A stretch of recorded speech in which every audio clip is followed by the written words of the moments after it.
night began like any other in Tai Po. The streets were still buzzing with late diners, neon reflections shimmering across rain-dampened pavement, and the familiar hum of buses and trams echoing through the air. Nobody noticed the faint smell of burning at first. In a city as dense and electric as Hong Kong, strange smells were normal: someone grilling food, a taxi overheating, a transformer buzzing under stress. But this smell grew thicker, sharper, and hotter. By the time the first thin trail of smoke curled into the sky, people had already begun filming. A couple on the sidewalk paused, looking up as the smoke went from gray to black. Within seconds, a bright tongue of flame burst from a high window, lighting up the night like a torch.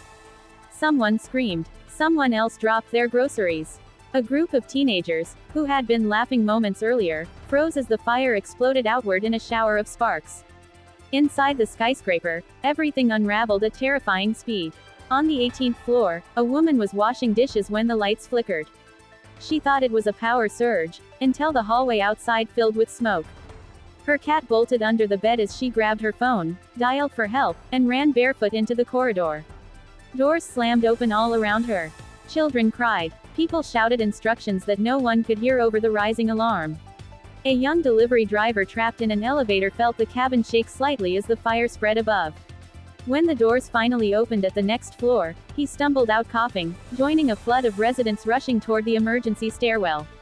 But the stairwell was already hot, darkened by smoke. People hesitated, breathing in panic. Yet there was nowhere else to go. Outside, chaos ruled the streets.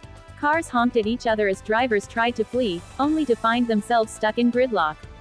The fire grew so intensely that glass windows popped one by one, bursting outward like tiny explosions. Each shattering window sent glittering shards raining down, forcing crowds to push backward. Social media ignited immediately. Within minutes, #TaiPoFire was trending worldwide. Videos showed flames twisting like serpents up the building's side, each floor catching fire faster than the last. News outlets broke into programming with urgent alerts, reporters rushing to the scene while the city watched in disbelief from their screens. Firefighters arrived in waves, more than a dozen trucks pulling into formation around the skyscraper. Armed with hoses and ladders, they ran into the smoke without hesitation. One team climbed the interior stairwell, each step forcing them through thicker heat. Their radios crackled with frantic reports. Trapped residents on the 26th floor, a missing family on the 14th, a balcony crowd waving desperately for help. On street level, a mother searched through crowds for her teenage son who hadn't returned home. A couple held hands tightly, watching the building they had lived in for years burn before their eyes. Shopkeepers stood in front of their businesses, unsure whether to stay open or shutter their doors in fear the fire might jump across buildings. The wind became the firefighters' greatest enemy. Strong gusts funneling between skyscrapers pushed the flames upward and sideways, igniting balconies that had been untouched just minutes earlier. The building turned into a towering inferno, and the night sky glowed a violent orange. People miles away posted photos of the strange light staining the horizon. A drone camera hovering between towers captured an image that would go viral instantly: a family trapped behind glass, pounding on a window while flames crept closer inside their apartment. The image tore through the internet, sparking both outrage and despair. Emergency dispatchers received hundreds of calls pleading for rescue for people whose names they did not know. Inside the command unit, officials debated whether the building's structural frame could withstand the heat. If it buckled, the consequences would be unimaginable. Evacuation zones widened. Neighboring buildings emptied. Hundreds of residents spilled onto the streets, some barefoot, some wrapped in blankets, all trembling in fear. But slowly, painfully slowly, the impossible battle began to turn. Additional firefighting teams from across Hong Kong arrived. Aerial ladders rose higher. More water poured into the burning tower.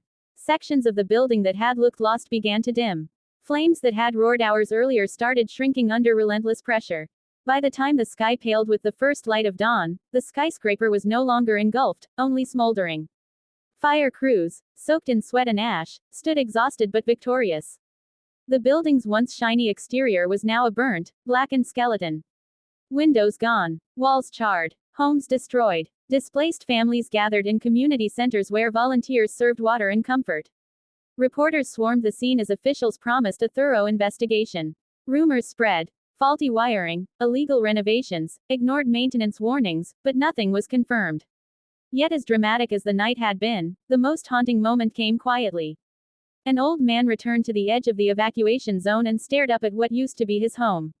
He said nothing. He didn't cry. He simply stood there with a plastic bag of belongings in his hand, watching the smoke rise into the morning air like a ghost of the life he had lived inside those walls.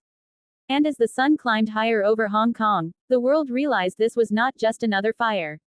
It was a disaster that would leave scars on buildings, on families, and on the city itself, long after the flames died.